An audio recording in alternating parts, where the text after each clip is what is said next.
el duro de la justicia en el Ecuador en su momento, pero aparte tuvo otros cargos, fue ministro de aquello, fue secretario de esto otro, siempre estuvo ahí, siempre estuvo ahí. Podríamos decir que incluso estuvo ahí el 30S, es uno de los hombres de confianza de Rafael Correa, cercano a la Revolución Ciudadana. Gustavo Yalc nos acompaña, bienvenido, gracias por estar en este programa. ¿Sabes a lo que te metías cuando venías acá o dijiste vamos nomás, no importa, vamos, así sea lo que sea? Así sea lo que sea, Ay, aunque más o menos sí tenía una idea, también, perfecto.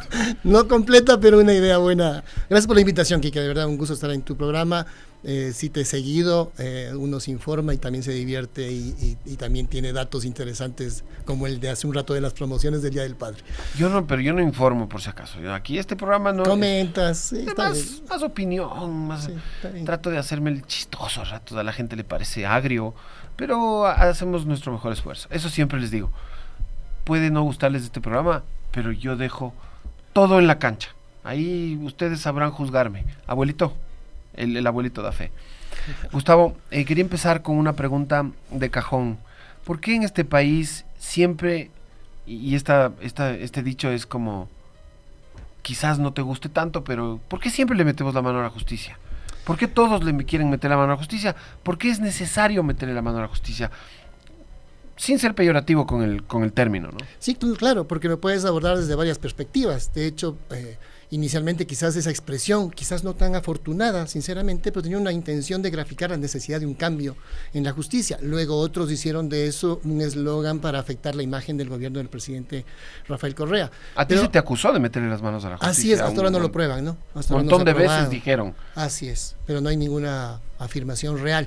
Fíjate, esto de la opinión también es interesante. Yo creo que la opinión hay que respetarla, sin duda, pero como bien decía un filósofo, la opinión es el grado más bajo del conocimiento. Quizás más interesante es el pensamiento y la argumentación. Evidentemente todos tenemos derecho a opinar y a decir las cosas que nos parezcan, pero si queremos aportar realmente hay que ir un poco más allá de la opinión, porque la opinión es, insisto, el nivel más bajo del conocimiento. Entonces hay que ir a la argumentación. Entonces dice la metida de mano en la justicia. A ver, la justicia en el Ecuador sin duda nunca ha sido perfecta, pero también las generalizaciones me parecen una incultura. Es decir, siempre ha sido mala, siempre ha sido así. A ver, hay periodos y periodos donde ha podido mejorar, donde incluso llegó a ser un referente regional de buenas prácticas, dicho por entidades internacionales, evidentemente no perfectas. En lo personal te diría aquí que recibimos un sistema de justicia en soletas, con graves problemas, y razonablemente podemos decir que lo dejamos muchísimo mejor que lo que recibimos. Y nos hubiera gustado que quienes vengan después lo hagan incluso mejor, para beneficio de la ciudadanía. Y porque que funcione bien la justicia es fundamental para que funcione correctamente la democracia. Entonces, ¿qué ocurrió? ¿Por qué hubo la necesidad de hacer una reforma judicial a partir del año 2011 con mucha profundidad? Porque vivíamos también un proceso de inseguridad, de falta de seguridad ciudadana. Claro. Y la policía había mejorado bastante, no suficientemente, entre el 7 y el 10 y el 11 había mejorado su capacidad operativa. Luego incluso mejoró más. Pero mucho del trabajo de la Policía Nacional se diluía en inadecuadas decisiones judiciales. Entonces hizo una consulta popular. Es así que pasó por los filtros constitucionales y el pueblo ecuatoriano apoyó. Y dijo, métale nomás la mano. Le puedes poner esos términos, pero lo que fue una orden del pueblo ecuatoriano de reformar la justicia. Entonces, claro, había las críticas, ¿no? Decían, no, es que eso no se debe hacer. El pueblo ecuatoriano aprobó unas preguntas que significaban una reforma institucional para hacer mucho más efectiva y ejecutiva la toma de decisiones en el Consejo de la Judicatura, que antes estaba diseñado como un pequeño mini congreso que no funcionaba. Entonces fue un Consejo de la Judicatura a la par, como modelo de otros consejos de la Judicatura del mundo, donde hay participación de todas las fuentes del Estado para que se genere política pública. Entonces, algunos dijeron eso es metida de mano en la justicia y lo usaron como un rótulo, como un eslogan publicitario para afectar la imagen. Hubo algunos... Pero la realidad es otra y lo podemos ver. Sí, ahora lo vamos a desarrollar, pero también te quería apuntar que hubo algunos actores políticos que fueron aliados de Rafael y del movimiento de Alianza País en su momento, en el 2007, que a partir de la metida de mano a la justicia, insisto, no estoy siendo peyorativo, hay que meter la mano a la justicia para arreglarla. A partir de ahí es cuando ellos dicen, hasta aquí me trajo el río, muchas gracias por todo, y me bajo. Hay algunos actores, ¿no? Sí, Realmente algunos de ellos más bien las razones eran otras, eran más bien que esa consulta incluía, por ejemplo, que la ciudadanía decida si debía continuar la fiesta taurina con la muerte del toro. Entonces esa fue una razón de algunos que se abrieron. Y otros usaron lo de la justicia, como excusa para salir, porque nunca llegaron realmente a argumentar la razón. Pero fíjate que se habla entonces de que se metió la mano en la justicia, cuando los datos lo que te demuestran es que mejoró el sistema de justicia, mejoró el acceso a justicia. Pero en lo personal, dicen, no, lo que pasa es que Gustavo Yal no debió haber participado en ese concurso, y permíteme quizás personalizar un poco. Porque era secretario de Correa. A ver, antes de llegar al gobierno de Rafael como ministro de Justicia, yo trabajé lustros en la función judicial, desde la reforma judicial, con financiamiento de cooperación internacional, donaciones del BID, donaciones del gobierno japonés, etcétera, y se ejecutaban proyectos para mejorar el sistema de justicia. Entonces, tengo una trayectoria ahí enorme, de muchos años en el aparato judicial. Luego Rafael Correa me invita a ser parte de su gobierno para hacer algo que con la visión de estadista de Rafael era una necesidad: crear el Ministerio de Justicia, porque también las cárceles estaban obsoletas, no había rehabilitación social, ¿no? Y había que crear un Ministerio de Justicia para poder tener esta regulación, que luego se perdió con el gobierno de Moreno, y ya vemos cómo las cárceles ya vemos cómo nos está yendo ahora. Gracias, Lenin, por haber destruido todo el aparato institucional destinado también a la seguridad ciudadana. Pero entonces tú dices que en parte las reformas de la creación del Ministerio de Justicia y esta, ya no voy a decir metida de mano a la justicia, porque en verdad puede sonar un poco feo a ratos, voy a poner otro término, y esta reforma intervención en la justicia, ¿tú crees que en parte fue el motivo por el que el Ecuador en 2017, por ejemplo, tenía menos de 5 muertes violentas por cada 100.000 habitantes? Por supuesto, y esos son datos objetivos. Es decir, no solamente es una opinión o un relato, sino que es un dato objetivo. ¿Cómo argumentas? ¿Cómo argumentamos? Cuando llegamos en el año 2013 al Consejo de la Judicatura, por ejemplo, el sistema penal ecuatoriano no tenía modelos de juzgamiento de delitos flagrantes. Entonces, la flagrancia, pasaban las 24 horas y salía el detenido la puerta giratoria del sistema penal. Entran y salen sin sentencia, no sabe si son culpables o inocentes, y muchos continúan en la reincidencia del delito. Eso lo cambiamos. Las audiencias fallaban en casi un 30%, más del 30%, 34% fallaban las audiencias. ¿Qué quiere decir esto? Que se convocaba la audiencia de juzgamiento, la audiencia de calificación de flagrancia, y fallaba. No estuvo el juez, no hubo el fiscal, no le trajeron al detenido, no había el defensor, y eran artimañas para que falle el sistema. ¿Cómo dejamos el sistema? Con el 97% de audiencias que se instalaban en su primera convocatoria. ¿Y cómo se logró eso? Muy bien, ahí hay varias medidas disciplinarias, tecnológicas, coordinación de agendas. Fíjate que había jueces que se convocaban ellos mismos a 2, 3 audiencias del mismo día a ver si algunas se instalaban, lo cual era un absurdo. Claro. Porque el fiscal iba a la que el para no perder tiempo, decía, voy a ir, ojalá alguna de las 3 que me puse a esa hora. Entonces, ¿qué pasaba? Que el fiscal o la parte procesal sí iba pues a las otras que no iba el juez. Entonces, una pérdida de tiempo, era un engaño social, pérdida de recursos. Entonces, y también había artimañas, no iba el fiscal o no iba el defensor a propósito o les pagaban para que no vayan. Entonces, ahora pasa eso. Claro, entonces tomamos medidas tecnológicas, comparecencia, por ejemplo, por videoconferencia. Nosotros ya teníamos videoconferencia desde el año 2013. O sea, en la pandemia estábamos muy listos para enfrentarla como sistema de justicia, porque ya hicimos videoconferencia. Entonces, el perito que estaba en Israel, el perito que estaba en otro país, igual podía comparecer por videoconferencia. Entonces, la audiencia no fallaba. Se establecieron coordinación de agendas electrónicas para que no se crucen las audiencias. Se estableció sistema disciplinario para que el que falla solo sea por fuerza mayor. Si el fiscal no iba, solo por fuerza mayor. Entonces, disciplinarias, coordinación, se bajó las audiencias fallidas. Entonces, son temas, modelos de gestión que funcionaron en su momento. A mí me gustan las estadísticas. A mí me gustan las estadísticas. Cuando acabes esto que vas a completar ahorita, ¿me puedes dar estadísticas? Claro que sí. De cómo la justicia se transformó según tus argumentos entre, ¿qué sería? 13 y 17. 11, 13, 17. Hasta el 18 salimos. Ya.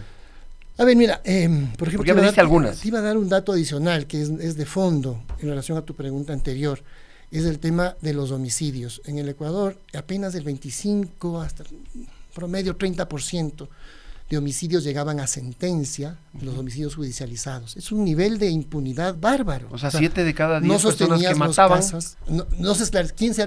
No pasaba nada. Ahí quedaba. Y quedabas bajo ese principio que hay que superar y que siempre dijimos que hay que superar: arreglo de cuentas, daño colateral. Son vidas humanas que se pierden. Pueden ser que algunos hayan sido, pero arreglo de cuentas. Pero eso no quiere decir que no se deba esclarecer qué pasó para sancionar al delincuente. ¿Cómo quedó el sistema? cerca del 90%, 85% de homicidios llegaban a esclarecerse. Esto quiere decir, sabías las causas, metías al sicario a la cárcel, desarticulabas la banda. Por eso, no solamente fue que la policía mejoró enormemente en su capacidad operativa, las unidades de policía comunitaria, policía de cercanía, que era la más abandonada, llegó a ser la más importante. No solo eso mejoró, sino que se estableció también un sistema de inteligencia, los laboratorios de criminalística, los mejores de Latinoamérica, que ahora lamentablemente no tienen ni los insumos para investigar el delito. Todo eso mejoró allá, pero también mejoró la justicia. También había sistema disciplinario, también se sacaba a los malos jueces, se les daba a los buenos jueces la promoción, los insumos, la seguridad. Entonces eso fue una causa por las cuales pasamos, solo para acabar la idea, de 15 homicidios por cada 100.000 habitantes en el año 2012-2013 a 5 homicidios por cada 100.000 habitantes, y el Ecuador se consideró uno de los países más seguros de América Latina, el segundo, en efecto, luego de Chile, y el que más rápidamente redujo la violencia social en un corto plazo. Y fue por acción también de la lucha contra la impunidad. Fíjate que la misma Universidad de Vanderbilt, una de las 50 mejores universidades del mundo, de Estados Unidos, evaluó a la justicia ecuatoriana, años 2015, 16, 17, como la mejor de Sudamérica en la lucha contra el crimen con debido proceso. Porque a veces puedes luchar contra el crimen también sin debido proceso, hacer limpieza social, atropellar derechos. También lo condecoraron a un ministro de Correa en el 17 por la lucha contra el narcotráfico, la DEA. Así es. La DEA, el gobierno de Estados Unidos, pero la DEA condecoró a... Exacto, puede ser, pero tanto que se dice, no se había pactos con las bandas y que por eso se redujo la impunidad. Entonces la DEA estaba condecorando a un gobierno que tenía esos pactos con los supuestos pactos. Entonces, realmente, objetivamente, hay que mirar esos datos, las estadísticas, para revisar por qué razón el Ecuador llegó a ser un país más seguro hasta el año 2017 y cómo empezó a deteriorarse la seguridad ciudadana. Y en parte es lo que tú mencionabas hace un rato, el deterioro institucional. A partir del Trujillato, en mi opinión, y no solo opinión, ahí hay una consecuencia de enlaces, el del 18. Entonces llega el Trujillato, esa consulta popular, que fue una consulta realmente mañosa, que no pasó por los filtros constitucionales necesarios, no se pronunció la Corte, llegó, en fin. Viene que para mí fue un tsunami institucional, que destruyó las instituciones del país para beneplácito del crimen organizado. Porque cuando un Estado se debilita, otro lo coopta. Si el Estado no está controlando sus propias instituciones, entonces vienen otros poderes que controlan y se infiltran en las instancias estatales. Pero, Gustavo, y esa es una de las consecuencias más graves del Trujillato. Estamos perdiendo en la narrativa entonces la conversación. ¿Por qué? Porque ellos dicen prácticamente algo que suena al revés. O sea, ellos lo que dicen es: nosotros reinstitucionalizamos el país a partir del Trujillato, descorreizando el Ecuador, etcétera, y con esta transitocracia, pues, y yo digo, ¿por qué los ecuatorianos? Esta pregunta ya creo que es un poco más en el plano personal, pero ¿por qué crees tú que los ecuatorianos no se dan cuenta del todo que con la desinstitucionalización que vivíamos durante el gobierno de Correa había paz relativa, comparable en la región con los mejores ejemplos, condecoraciones, reconocimientos, y ahora que estamos en la lona, el país posiblemente el más violento de Latinoamérica por un rato más, dicen que esto es culpa de lo que pasaba en el 2017, lo cual no tiene pies ni cabeza. Pero ¿por qué esa narrativa está ganando en las conversaciones? Porque, bueno, los relatos se instalan, se reproducen, dicen que una mentira repetida 100 veces se convierte en verdad, lo cual no es cierto, no tiene lógica que una mentira se convierta en verdad. Pero los relatos y las reiteraciones, por supuesto, pueden producir un efecto. Y pueden producir más efecto cuando la gente no tiene la información real o está desprevenida y puede creer un relato que evidentemente los grandes medios pueden ir instalando. Pero si uno va a cierta lógica, y generas un poco más de conciencia, y aquí quiero decir una definición muy rápida de conciencia, porque sí, hay que tener más conciencia. Conciencia finalmente podría ser definida como conocer tu pasado, discernir tu presente y anticipar tu futuro. Ahí tienes mayores niveles de conciencia para poder definir. Y en este caso, decidir, definir, analizar tu futuro. Y en este caso, mira, se habla de que entonces, porque como no pueden negar las cifras, de que Ecuador se convirtió en los más seguros de América Latina, sobre todo entre el 12 y el 17, como no pueden negar que fue reconocido internacionalmente, a nivel de justicia también, entonces te dicen que eso fue un pacto con las bandas. Es una cosa tenebrosa, increíble. Y es curioso, porque los 5 cabecillas de las bandas más peligrosas del país, Fito, Junior, Roldán, Rasquiña, los 5 más peligrosos estaban presos, cayeron presos durante ese gobierno, con una función judicial que no miraba para otro lado, sino que hacía su trabajo. ¿Y cuándo empezaron a salir? Empezaron a salir con los jueces que volvieron luego del Trujillato, porque nosotros sacamos algunos jueces y ahí sí decían, metida de mano en la justicia. No tengo problema con ese término, Quique. Metida de mano en la justicia, sacaron jueces. ¿A qué jueces sacamos? Jueces que liberaban bandas, que estaban con cierta vinculación con el narcotráfico. Algunos pasaron incluso a ser denunciados en fiscalía. Y los jueces que volvieron, por ejemplo, el juez Tamayo, que fue destituido en nuestro periodo, volvió gracias al Trujillato y volvió a liberar a Rasquiña. Y volvió gracias a una jueza que está metida ahora en el caso Metástasis. Entonces, lo que no se dice es que los jueces que fueron sancionados en su momento volvieron a la función judicial y están metidos en estos graves problemas de corrupción dentro de la función judicial.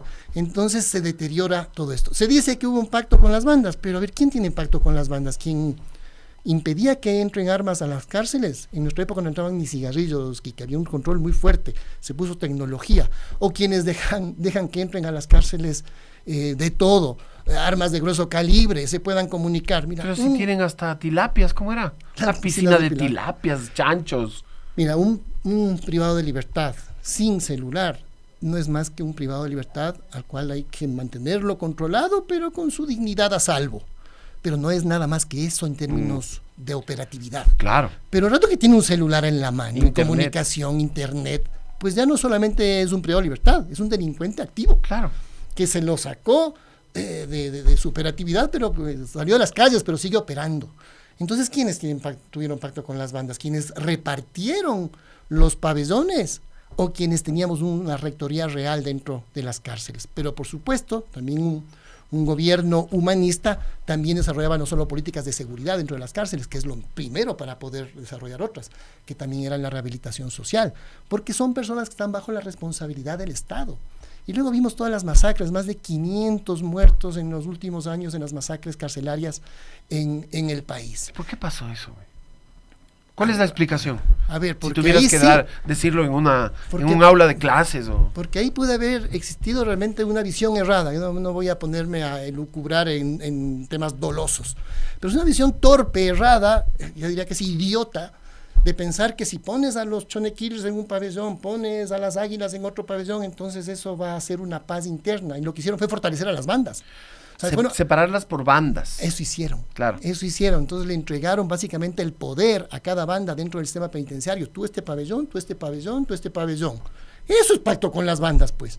No lo que se hacía antes, que era una rectoría y una clasificación de los detenidos de acuerdo a sus niveles de peligrosidad, y eso significaba tener un verdadero control de la seguridad dentro de las cárceles del país. Entonces había una política pública real de seguridad ciudadana. Pero no solo por que eso. Los números lo dicen. No solo por dividirlos en bandas. O sea, tienen que haber otros puntos clave para que en las cárceles después jugaban fútbol con la cabeza de la gente. Claro, desde luego destruyeron toda la institucionalidad. Fíjate que eliminaron el Ministerio de Justicia, eliminaron el Ministerio del Interior. Se dejó de hacer análisis de inteligencia prospectiva antidelincuencial, es decir, hacer escenarios futuros. Para eso sirve la inteligencia. Ahora, ¿qué se hace? Compras logística y ni siquiera es suficiente. Unas 7,000 pistolas para 60,000 policías, 22,000 chalecos para 60,000 policías. Eso, compras logística, plan de compras, esa no es la seguridad ciudadana.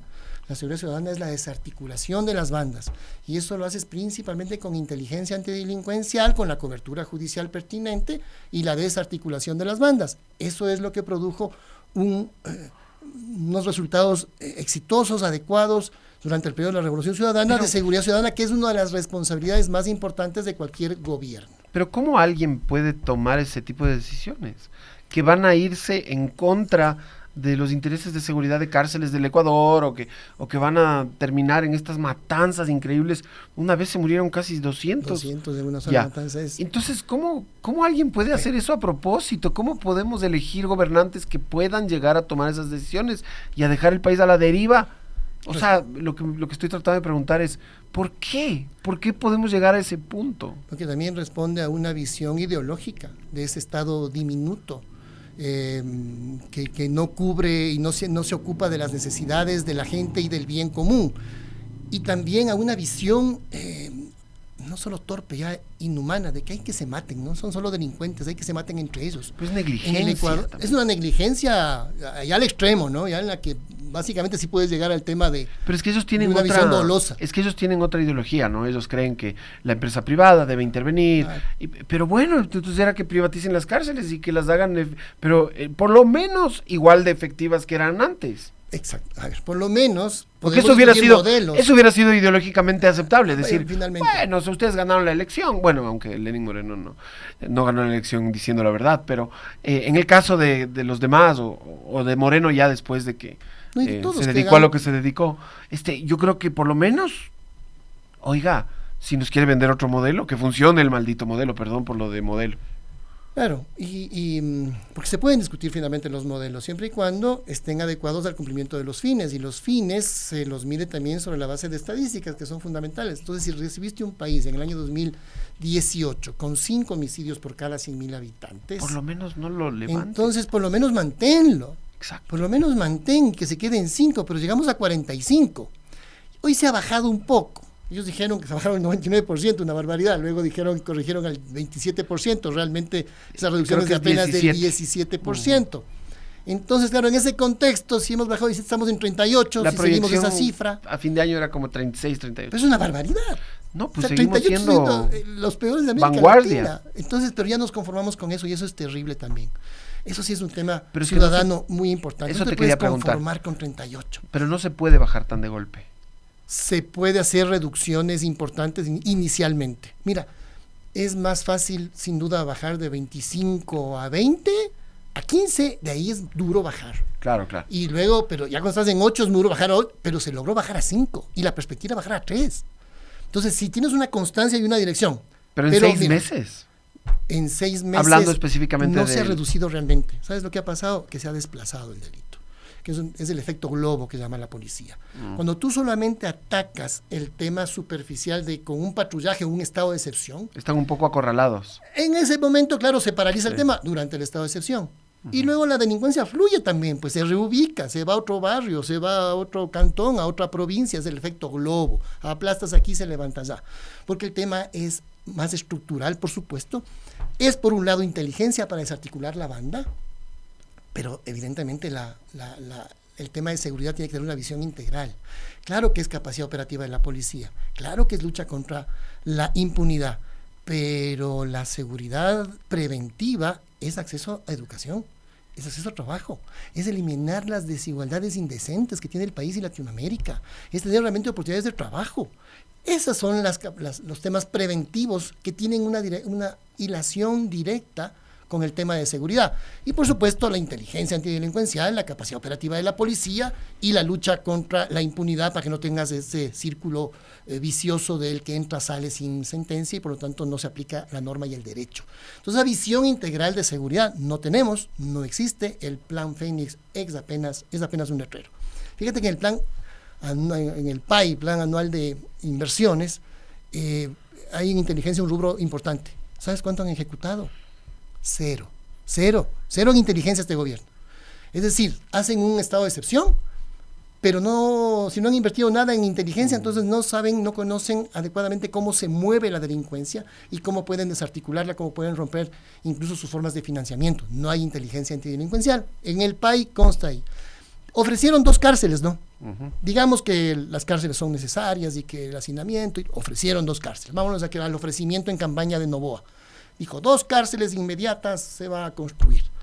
Ahí en el PAI, en el presupuesto del Estado, se ha asignado $80 millones para la construcción de estas cárceles. Está el rubro, 80 millones. 6 meses después, ¿cuánto se ha ejecutado? $4,000. 0,03 creo que la primera piedra ya está. Esa debe haber costado $4,000 la suena piedra. Una piedra eso. Esas $4,000 ha costado la primera piedra. Entonces no se cumple lo que se dice, y ahí voy un poco también a lo que mencionabas, ¿no? Algo que yo creo que lo podemos denominar objetivamente fraude democrático. que es esto, que no es lo mismo que fraude electoral. Fraude electoral es manipular los votos. No, fraude democrático es ofrecer algo y no cumplirlo, o hacer exactamente lo contrario.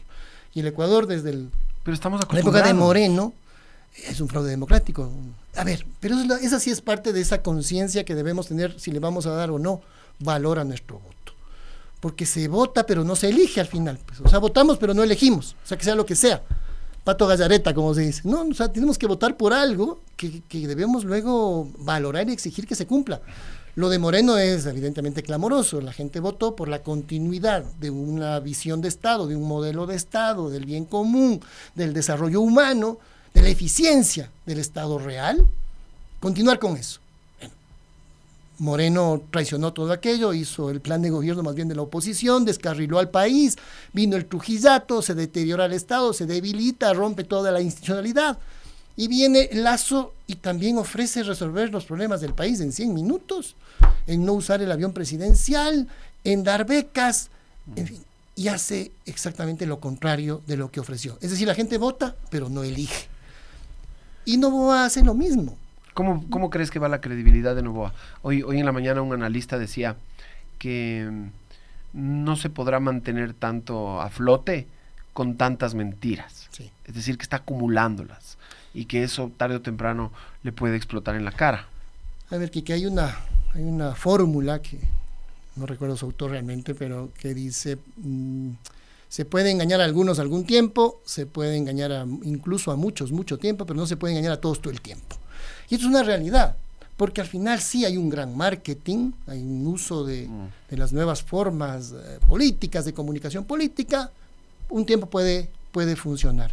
Pero la gente lo está sufriendo ya, ¿sí? La inflación, el alza del IVA, ya ahora se viene el tema de los subsidios, la gente lo va a sufrir en su carne, en su piel, y eso también va a hacer que la gente empiece a decir, pero esto no fue lo que ofreció, eso no fue lo que se dijo que se iba a hacer, se dijo que no iban a subir impuestos y subieron 4 impuestos, se dijo que no iba a usar el avión presidencial y lo usa para todo. Se dijo que iba a haber becas para los estudiantes universitarios, no hay becas para los estudiantes universitarios, esto no es real, entonces no hay una inversión real, y ahora van a salir posiblemente con pretextos, pero todos los candidatos sabían el año pasado que venían a gobernar año y medio, entonces sus soluciones debían aplicarse en año y medio. En ese informe, que para mí no fue un informe presidencial, el 24 de mayo pasado, debió decirnos si ya cumplió el 50% de sus aspiraciones y de sus ofrecimientos en campaña, porque ya ha transcurrido efectivamente el 50% de lo que se comprometió a hacer en el tiempo que sabía que iba a tener. Entonces yo creo que la gente al final... Pero le queda un año todavía, ¿no? Si es que no se lanza la reelección campaña, y no hace caso a la campaña, digo que puede darse, tiene un año entero. Podría ser, pero efectivamente en un año electoral, y parece que su aspiración es plantearse una reelección, sin licencia, que debería entrar a la licencia. Es que eso te quiero preguntar. ¿Le ves salida a este conflicto con la Verónica Abad por el tema de que ya están diciendo varias voces, ¿no?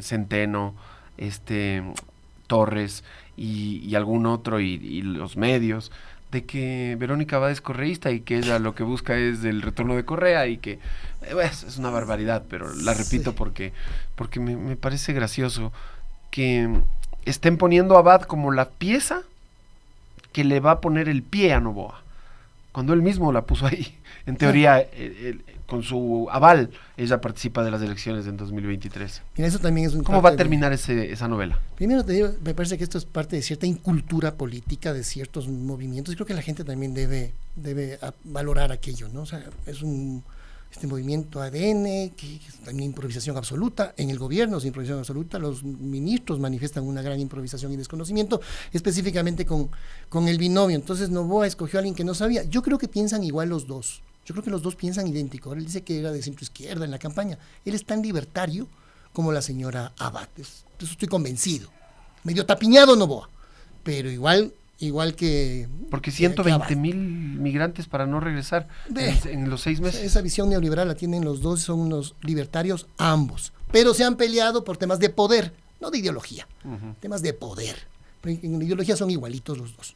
Entonces, como Noboa ve en el paisaje que tiene que pedir una licencia, entonces juega a inhabilitar a la vicepresidenta o a no tener no verse obligado a pedir una licencia. Creo que le tiene Pero el miedo tema, a la vicepresidenta en ¿qué se habrán Carondelet. dicho y qué se habrán hecho Que tiene miedo. los dos? ¿No? ¿Qué relación tendrán? Pero, te digo, el tema es finalmente bastante simple, lo voy a tratar de explicar técnicamente, pero extremadamente simple. Porque dicen que hay una antinomia, que hay unas normas que hay que interpretar, dicen, ¿no? Que por eso le consultan al procurador. Sí. A ver, las leyes tienen lo que se llama ámbito espacial, o sea, el territorio en el que rigen, ámbito temporal, en qué tiempo están vigentes, y ámbito material, es decir, qué es lo que están regulando.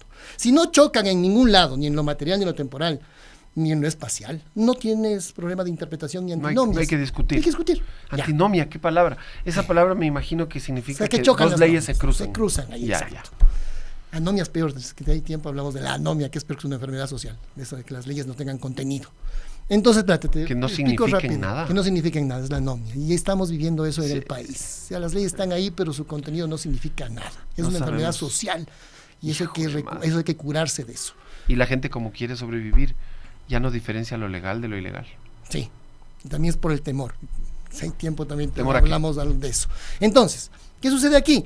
Que tenemos un dictamen de la Corte Constitucional cuya materia, su ámbito material, es definir si completar un periodo es periodo en sí mismo para que haya o no haya posibilidad de una reelección en un segundo mandato. Yo entiendo que no. Eso es, la Corte dijo que no. Yo entiendo que Noboa está cumpliendo ni siquiera su primer periodo, sino Es que su correcto. primer periodo sería en 2025 cuando gane la elección. Así es. Otra Pero tú vez. ves que la materia de ese dictamen, la materia ¿es periodo o no es periodo? Es la materia de ese dictamen de la Corte Constitucional. El Código de la Democracia, artículo 96, si no mal recuerdo, lo que te está regulando como materia es la inhabilidad, lo antiético que sería que estando en el ejercicio de un cargo te lances a la reelección de ese cargo que tú tienes. Entonces está regulando otra materia, está regulando la materia de ¿es permitido o no es permitido el quedarte en el cargo para reelegirte a ese mismo cargo? Entonces dice la ley, no. La no ley es te dice que no permitido. lo hagas. No lo hagas. No te quedes en tu cargo no para te quedes en tu reelegirte. cargo. Ya. Entonces la materia es otra. ¿Pero prohíbe o sugiere? No, prohíbe. Prohíbes, dice, no, Ya. le está diciendo, usted tiene que pedir. Y está el Código de la Democracia. En el Código de la Democracia dice, usted tiene que pedir licencia desde la campaña electoral. Claro.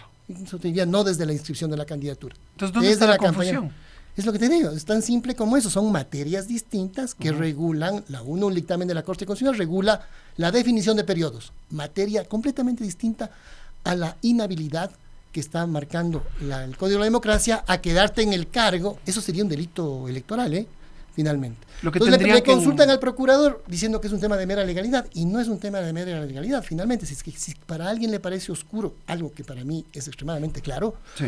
finalmente es un tema constitucional y no un tema de mera legalidad. Pero estás defendiendo entonces que Verónica Abad tiene que ser presidenta. Si es que él pide licencia para hacer campaña, entonces Verónica Abad es correcta.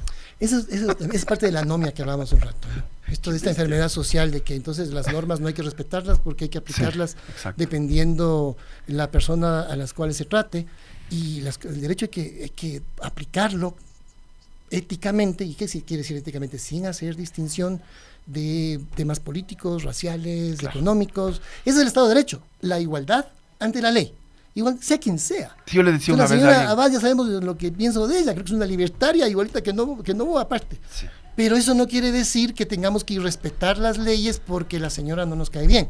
Exacto. Ni tampoco al revés. Ni tampoco al torcer revés. las leyes a favor de ella porque le queremos y le amamos. Exactamente. Pues, Ahora, mira, te escuchaba en tu comentario inicial en la mañana. hablé muchas piedras, disculparás. No, pero había me pareció una interesante que decías, Una piedra interesante. una piedra interesante, A ver. que vinculabas el tema de la política, los políticos, etcétera, ¿no? Y a mí se me venía una reflexión de distinguir. Ajá.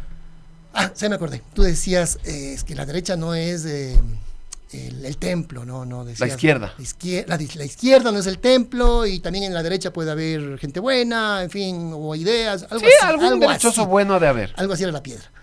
Entonces yo decía, a ver, que sería bueno distinguir, siguiendo tu reflexión, por supuesto, de que una cosa es la política, otra cosa son los políticos, y otra cosa son los partidos políticos. Yo creo que la política es este bien común que uno busca, o el libertario que busca que sirva sálvese quien pueda, o llegamos a aprovecharnos del gobierno para nosotros y nuestro grupo, como el caso Olón así lo manifiesta. Es la política, que tienen en la cabeza los neoliberales, o los progresistas, o la gente de centro izquierda, un modelo de Estado al servicio del bien común, con democracia, sin que el bien común atente con la democracia, y que la democracia tampoco sea un juego absurdo que no le llegue a la gente con cosas que valen. Esa es la política que hay que defender, y creo que estamos obligados a opinar, a participar en esa política. Luego vienen los políticos, y ahí viene un poco lo que tú mencionabas, y estoy de acuerdo. Hay políticos buenos y malos. Pueden ser que tengan buenas ideas, pero también no son buenas personas.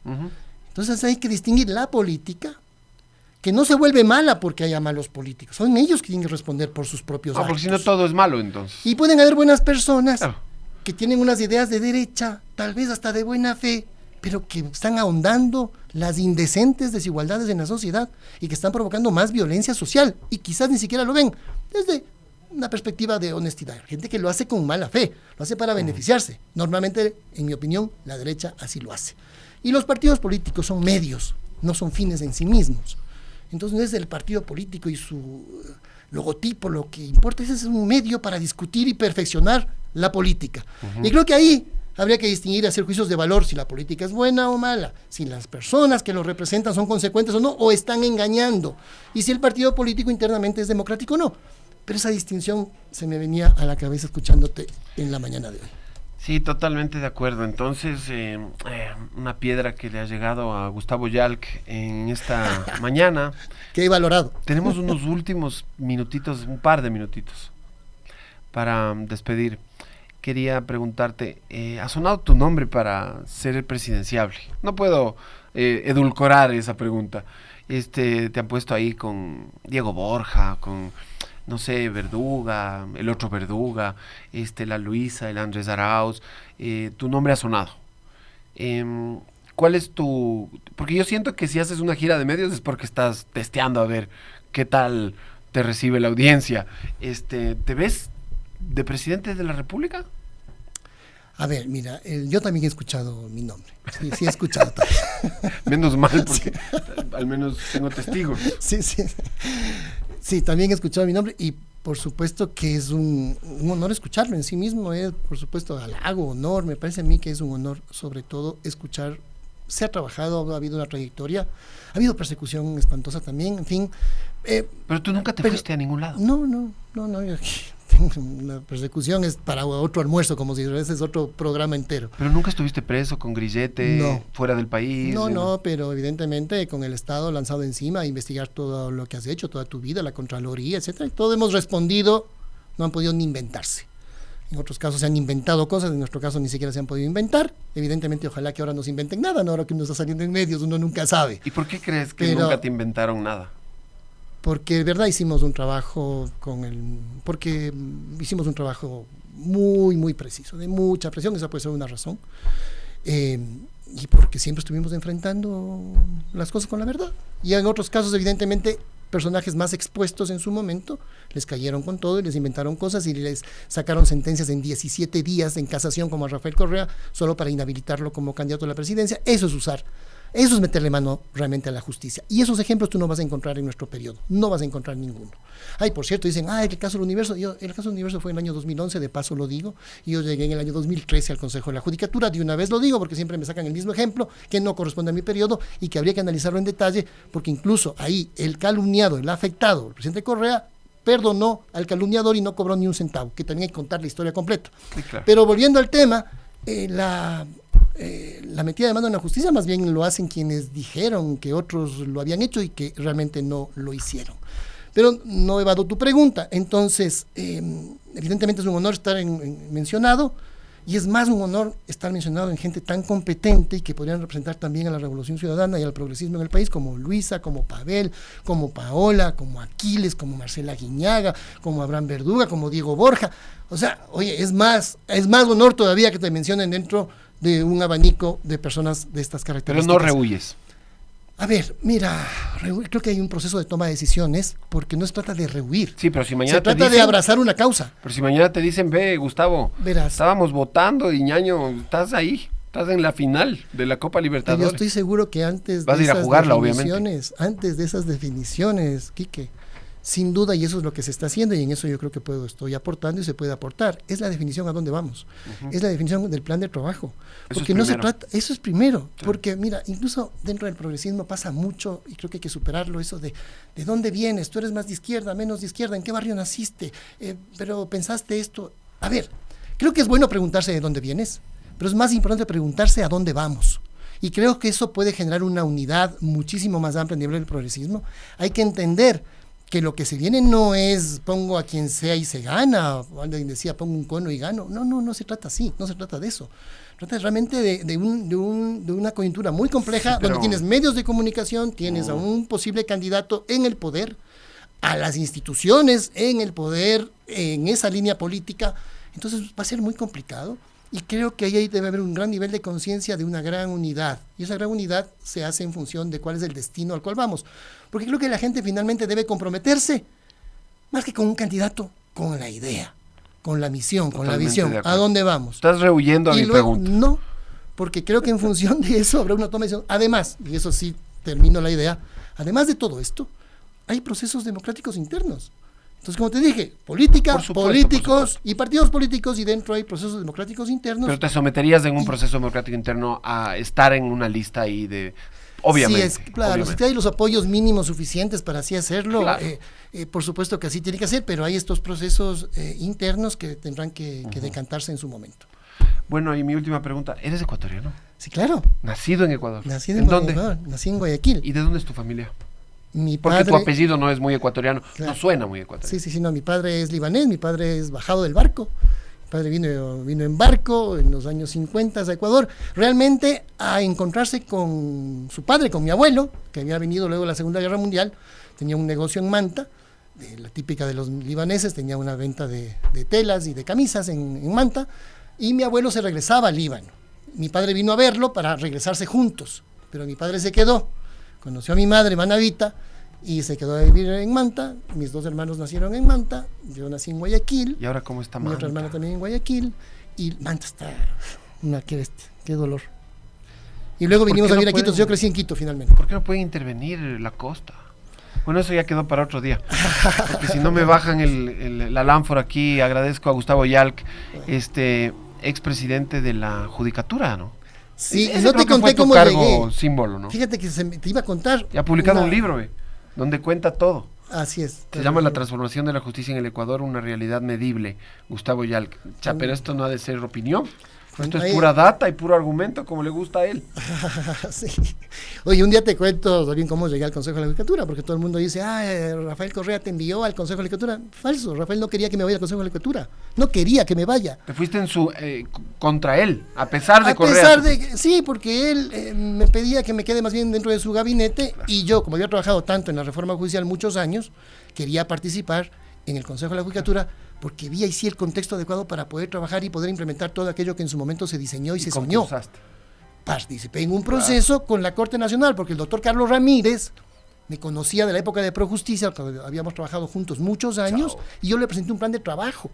Y Rafael quería que me quede de ministro, y yo le dije, es el momento en que yo vaya a la reforma judicial, conozco esto, he trabajado mucho tiempo, esto no es por generación espontánea, y por eso terminé ahí. De una vez te conté cómo fue el tema. Diosito, completo el programa de hoy. Gracias por la sintonía. Cuídense mucho. Hasta mañana. Gracias, Gustavo. Un gusto.